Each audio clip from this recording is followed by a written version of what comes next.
so much, Eugene, for that powerful, powerful song. Before we march, I want us to get into an organized formation together. So there's already a banner over on that side. This banner is going to go that other banner in the front. Everyone else, make sure that you have your signs, your masks. We're all going to take a deep breath to chant, and make sure everyone hears us throughout these streets.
And at that time, you were telling me that you had so many, every time there was a shooting, you had to create another one. And at one point, you were like, I'm running out of space, you know?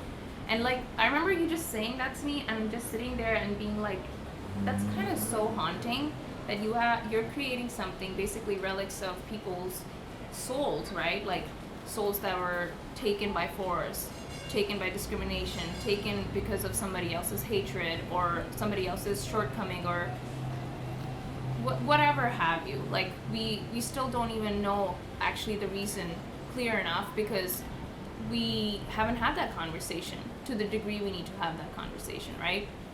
But you're out here, you know, even when you think about sitting down and developing a relic of somebody who was murdered, right?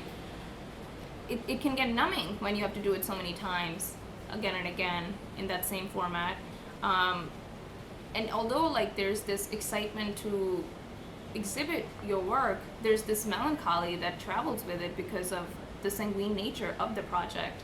And you would want to believe there's going to be an end to this project, right? But deep down, you know there will be no end to this project. You might even need somebody else to succeed over this, unfortunately, when you're no longer here. And that person might even need somebody to succeed over this.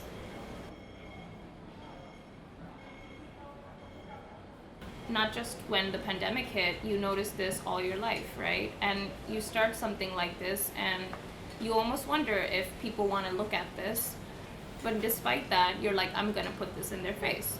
Then you just a year after that, now people can't help but look at this because everybody is saying, look at this, you know? Now there's still so much resistance, you know? Like I was describing to you the story.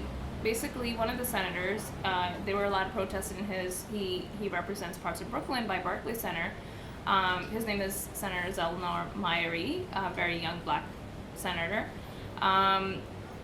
He heard that a lot of the protesters were being sprayed in their eyes and attacked by the police. Some of the policemen weren't wearing their masks, and a lot of strife was going on in a peaceful protest. And then there's obviously the media's I feel like it's so interesting the terminology with which the media always tries to kind of make itself seem like a supporter, but betrays itself because of its neutrality or whatever. So anyway, he decided that he wasn't gonna go as a senator. He was just gonna go as a black man, right? So he put on a T-shirt, he put on his sneakers, he put on his mask, and he was like, I'm gonna go to the protest as Zelnor Myrie. He goes there. He also invites his fellow assemblywoman that represents that area. She also decided to dress up as herself, regular black woman. Her name is Diana Richardson. I'm afraid I know how this story Right. ends. And they both go, and guess what happens to them? They get attacked by the police, they get sprayed, they almost got arrested. And Zelnor Myrie is put into a bus with the rest of the other black men that are being arrested, and then somebody notices, and oh, he's the state senator of this area. We need to get him out of here. So then all of a sudden, the tables turn. The police is like, kind of like, oh no, biting their nails. They're escorting him outside, and what is going through this man's head? Okay, I've been let out, and I can go home because I'm a state senator, but what about the rest of the folks, rest of the black men, or rest of the people that are in that bus? Who's gonna protect them? What caliber or what terminology are they gonna have to use to ask for their freedom? Now, and they were fighting for their freedom, and now just even the voice is snubbed out, and like now they have to have some kind of career or some kind of logo that makes them worth liberation, right?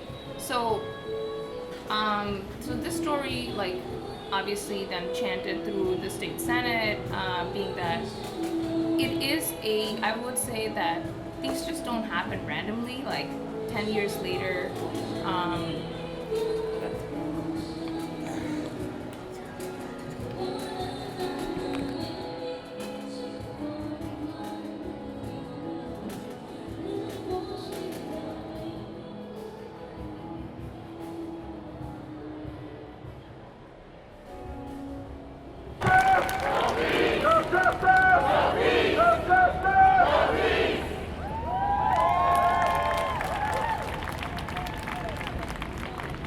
Thank you so much, Eugene, for that powerful, powerful song. Before we march, I want us to get into an organized formation together. So there's already a banner over on that side. This banner is going to go that other banner in the front. Everyone else, make sure that you have your signs, your mask. We're all going to take a deep breath to chant, and make sure everyone hears us throughout these streets.